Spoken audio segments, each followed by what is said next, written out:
Hello, and welcome to Own Your Retirement. My name is Albert Lalonde from Kaizen Financial Group. If you'd like to hear more information about what you hear during our show today, give us a call at 586-752-7008 or visit us online at www.kaizenfinancialgroup.com. That's Kaizen, Kaizen. And while at my website, click on the podcast page to check out my past shows and also to subscribe to our program on Apple Podcasts, Spotify, and Amazon Music. Okay, well, you don't need me to tell you that for millions of Americans, the monthly Social Security payment that they earn during their working lives is an essential part of their overall financial strategy for retirement. Now, accordingly, working with your financial services professional to build a solid game plan for Social Security is vital, especially if you have a spouse. Now, filing before your full retirement age, though, right at your full retirement age, or filing a couple years after your full retirement age, there's much to consider when preparing for Social Security. So during our show today, we're going to look at Social Security through two lenses: options for couples and 12 basic things you should know about what the program means for your retirement. Now, before we begin, though, our Social Security discussion, let me introduce my co-host, Tony Shore, who, based on his flip-flops and Bermuda shorts, seems to be enjoying summer pretty well. How you doing, Oh, Tony? that's not true. But hey, live it up while you can, right, Albert? Yes, I mean, yes. a winter will be here before you know it. Oh, So stop we talking like that. Ugh. we got to enjoy it while we can. But yeah, this sounds like an interesting topic Mhm. because Social Security is important. You've often said it's the foundation Yeah. of a solid retirement income plan. So I can't wait to get started. Where do you want to begin this Let's discussion? let's begin with an AARP article titled Five Social Security Claiming Options for Couples.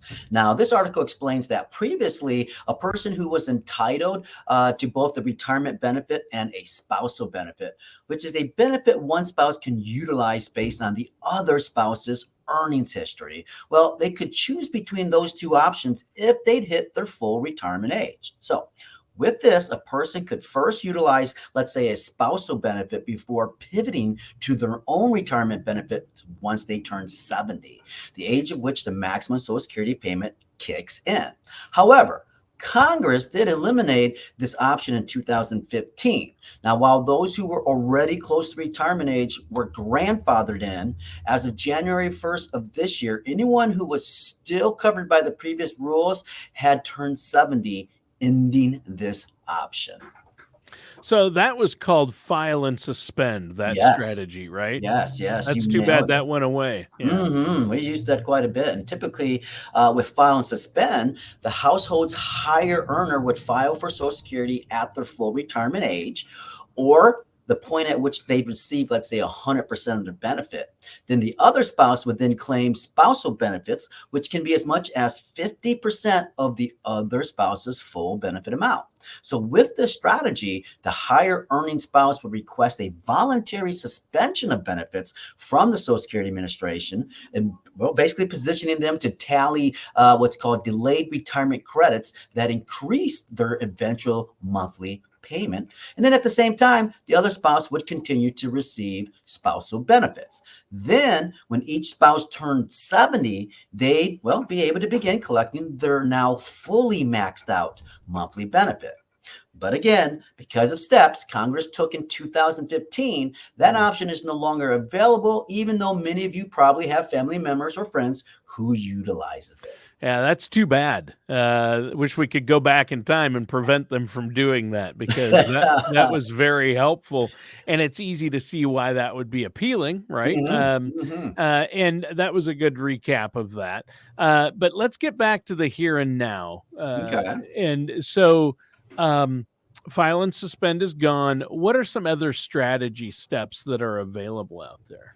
Well, the first solid option is for both spouses to wait as long as possible before filing for Social Security, up to age 70, and as the article reminds us, the longer you wait to file, the more you'll eventually your payment will be. And if both spouses can wait until each has turned 70, well, it's likely to be a significant boost to their budget.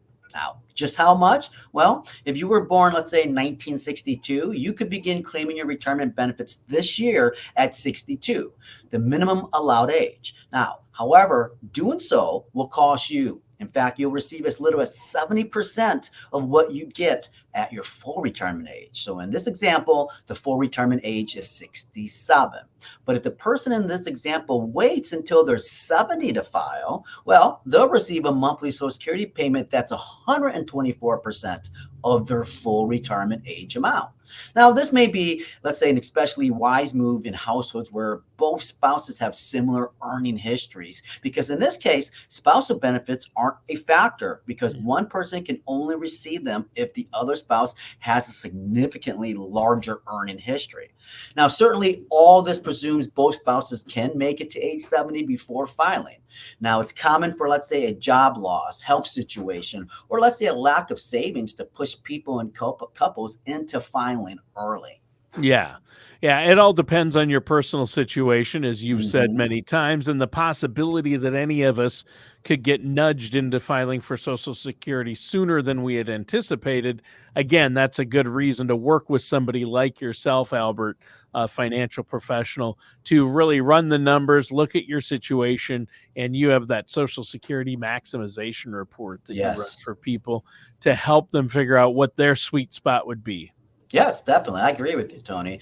In fact, in some ways, Social Security is pretty straightforward for most. But enrollment opens when you're 62 and you have your own full retirement age. So 70 is the benefit ceiling, basically. And when you toss in all the news coverage the program receives lately, it's easy for many people to think that they know everything there is to know about it. But in reality, building a Social Security strategy in partnership with a financial services professional, well, it can reveal options and nuances you didn't know about, and options and nuances that could put more money in your pocket. Right. And to do that, I would encourage our listeners to get a hold of you, have you run that Social Security maximization report for them. And I know there's no charge or obligation for that consultation. So, how can our listeners get a hold of you and your team there, Albert? Yeah, listeners, you know what? You could visit my website at www.kaizenfinancialgroup.com. That's Kaizen, Kaizen, or call my office at 586-752-7008 and discuss how we can answer your questions and address your concerns about building your Social Security strategy, maximizing it, your retirement goals, and any other parts of your financial strategy. Remember, it is our goal to help you prepare for the retirement you've worked so hard for. All right. So we've been talking about Social Security options for couples, and I know you have some more things regarding that and some things everyone should know about this critical program. So what's next? Well, at the end of earlier segment, we touched on the possible benefits of both spouses waiting as long as possible before filing for Social Security. Well, let's next consider what might happen if both spouses file early. So the AARP Article 5 Social Security claiming options for couples has more great information for us on this. In fact, for some couples, maxing out Social Security isn't a pressing concern.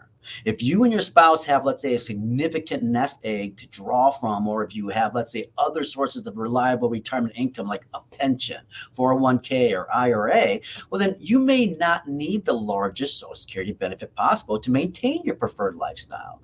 In this scenario, you could leave your job behind, file for Social Security right away, and then begin pursuing the hobbies and activities you've been eager for. Now, you'd still be getting a large portion of your Social Security benefit, and that money could be used to supplement your other income sources. Now, be sure to confirm with your financial service professional that those other income sources are stable enough that you can confidently handle a Social Security benefit that, once locked in, will remain the same for the rest of your life, other than small cost of living adjustments that aren't always automatic. Right. I'm sure filing early for Social Security is a solid step for some retirees, but Mhm. everyone should work with somebody like yourself to first check, double check, and triple check their own income sources and other income sources that they may have, right? Definitely. And for some couples, a split strategy may be beneficial too. I mean, because the right fit for one spouse may not be the right fit for the other spouse. And then there are scenarios in which it's wise for one spouse to delay filing while the other spouse begins their monthly payment early or maybe at their full retirement age. Now, if one spouse left their career to manage, let's say, caregiving duties for a family member, well, they could file for Social Security before their full retirement age to, let's say, secure a level of consistent income. Then the other spouse could keep working, enabling them to receive a larger Social Security benefit down the road. So this strategy may be especially beneficial for a married couple that has, let's say, an adult child with a disability that, let's say, developed before they turn 22. That child then may qualify for benefits based on their parents' work histories, so long as one parent is still working. And then finally, a split strategy may also be an excellent step if one spouse spent significant amount of time out of the workforce, perhaps by staying home with the children. Then the Social Security Administration determines your benefit amount basically using your 35 years of the highest earning. So if your work history is just 25 years long, those other 10 years are calculated as zero earning years when determining your monthly payment. So accordingly, this spouse may work longer than the other spouse so they can reach that 35-year threshold. Meanwhile, the spouse who's already hit the 35-year mark and their full retirement age, could file to supply income to help with household expenses, Tony. Yeah, and if nothing else, Albert, what you've been telling us today on the show illustrates just how complicated Social Security can be and how many Yes. different options there are. I think there's a lot more options than people realize, aren't there? There's about 567 different ways to collect Social Security, Tony. That's So, insane. so Yeah. it's a lot there. In fact, the spousal benefits, which is yet another option. And as we noted earlier, if you're eligible for both a spousal benefit and a retirement benefit of your own, well, you won't receive both. You'll receive the larger of the two potential payments. Now, couples with a significant income disparity may be able to use this to their advantage, but there are two key things to consider with the spousal benefit switch. First, because File and Suspend has ended, you can't receive spousal benefits unless your spouse is already receiving their monthly Social Security payment. And then second, though the most you can receive with the spousal benefit is 50% of your spouse's Social Security payment, that could still exceed your own retirement benefit if they earn much more than you did during your career. Oh, interesting. So you do have to look at all these things. Oh, yes, yes, yes. You got to make sure you know your numbers and not just assume. You'll get a big surprise once you talk to Social Security. Right. In this scenario, it can work to a couple's advantage for the spouse who earns more to hold off retiring and the lower earning spouse to begin the retirement benefit early, according to the article. Now, why is that? Well, here's an example. Imagine that the lower earning spouse is the wife, which is usually the case. Now, she can't begin receiving a spousal benefit until her spouse has filed for Social Security. However, she can begin receiving her own retirement payment, so the couple has reliable income. Once her spouse does begin collecting Social Security, well, she'll enjoy an increase in her monthly payment because of how the spousal benefit is calculated. Yeah, that seems like a good but somewhat complicated option. Well, So, again, I'm saying it again, people need to contact you. I wouldn't do it without working with a financial professional who knows these filing strategies. yeah, yeah. Well, and then also remember, there's, like I said, so many more strategies, but let's talk about the final of the 5 potential Social Security strategy of maximizing survivor benefits for couples. Now, obviously, the idea of losing your spouse is unpleasant, but it's a possibility that couples must, account for in their financial strategy. Now, the higher earning spouse's benefit is the one that will be paid if one spouse survives the other. If the deceased spouse filed for, let's say, a smaller benefit at age 62, their survivor would also receive that same smaller amount. Conversely, if the higher earning spouse waited until age 70 to file, well, their surviving spouse would receive that larger benefit. So if the higher earning spouse is much older or has the kind of health issues that, let's say, increase the likelihood of a shorter lifespan, well, a strategy focused on securing the largest survivor benefit is possible and maybe especially important for those of you guys. Yeah, sure. And you've been focusing so far on the show on Social Security for strategies for couples, right? The Hmm. 5 possible Social Security strategies for couples. And speaking for myself, those offered up, you offered up a lot of great information there. But what do you have for us next? Well, we touched on Social Security survivor benefits earlier in the show, but now I'd like to spend the rest of this time today going into more detail. Another AARP, Social Security survivor benefits, 10 things spouses need to know. Well, it has some useful insights. The article first explains that in most cases, you can claim survivor benefits at age 60.